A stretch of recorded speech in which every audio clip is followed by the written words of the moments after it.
Ayaw ni ex na magka-girlfriend ako, kaya ang ginawa niya, 2 taon na kaming hiwalay ng ex-wife ko. Pero sa papel, asawa ko pa rin siya.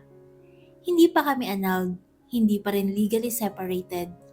Wala kaming anak, kaya kahit paano, naging madali ang paghihiwalay namin.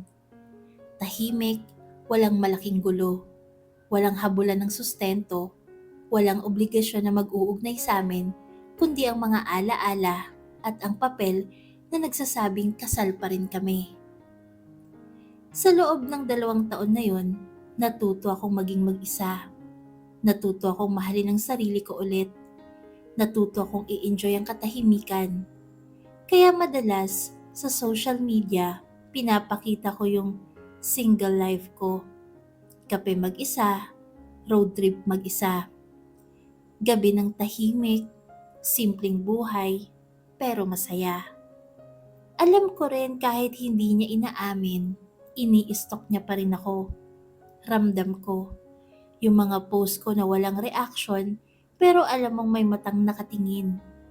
Yung mga story na walang viewer, nakilala mo, pero parang may biglang pagbabago sa hangin. Samantalang siya may ka-live-in partner na. Mukhang masaya, mukhang naka-move on na.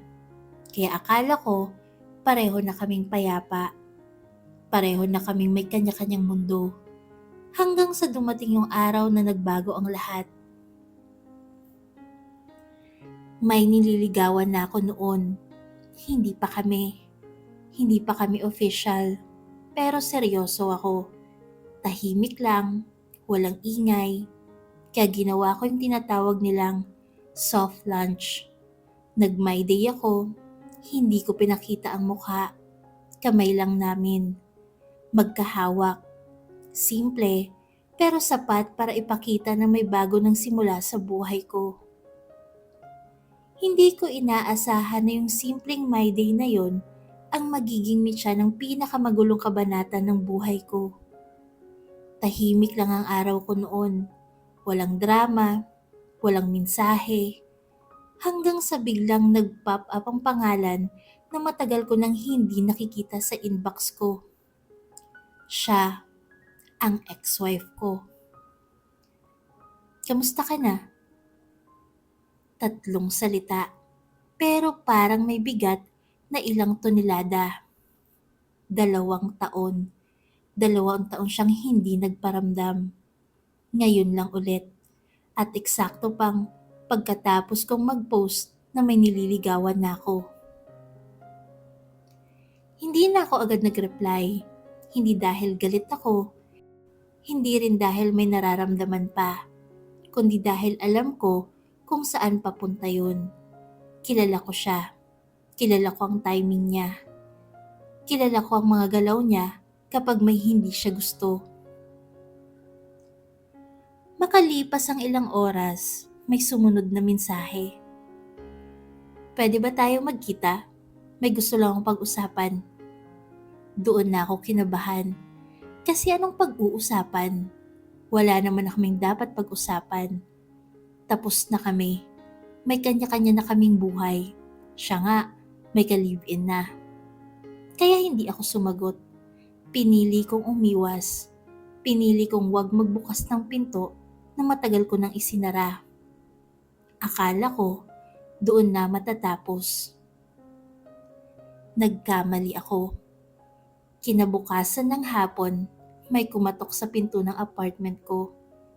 Hindi ko inaasahan ng kahit sino. Kaya nung binuksan ko, parang huminto ang mundo ko. Nakatayo siya sa harap ko. May hawak na plastik ng pagkain. Parang nagpadala lang ng ulam. Parang normal lang. Pero ang suot niya, hindi normal. Sobrang sexy. Sobrang layo siya casual visit. Parang pinag-isipan. Parang may intensyon. Surprise! Sabi niya, sabay ngiti. Napatulala ako. Hindi ko alam kung papasukin ko ba siya o isasara ang pinto. Lahat ng instinct ko, sumisigaw na mali ito. Pero may parte sa akin na natigilan. Nabalik sa nakaraan, sa mga araw na siya ang asawa ko. Anong ginagawa mo dito? Tanong ko. Dinalhan lang kita ng pagkain. Tsaka hindi ka nagre-reply. Doon na ako napatanong. Alam ba ng live-in partner mo na nandito ka? Tumingin siya sa akin na parang walang bigat ang mundo. Wala na kami, matagal na. Wala na rin magsiselos. Dapat doon pa lang, tumigil na ako. Dapat doon pa lang, pinaalis ko na siya. Pero hindi ko ginawa. Pinapasok ko siya. Pinaupo. Tinanggap ko ang pagkain. Tinanggap ko ang presensya niya. At doon, nagsimulang gumuho ang lahat ng prinsipyo ko. Nagkwentuhan kami, kamustahan, baliktanaw, hanggang sa napunta sa mga tanong na masyado ng personal. Hanggang sa naging masyadong malapit ang distansya. Hanggang sa naramdaman kong bumabalik ang isang pamilyar na kahinaan. At sa isang iglap, nangyari ang hindi na dapat mangyari.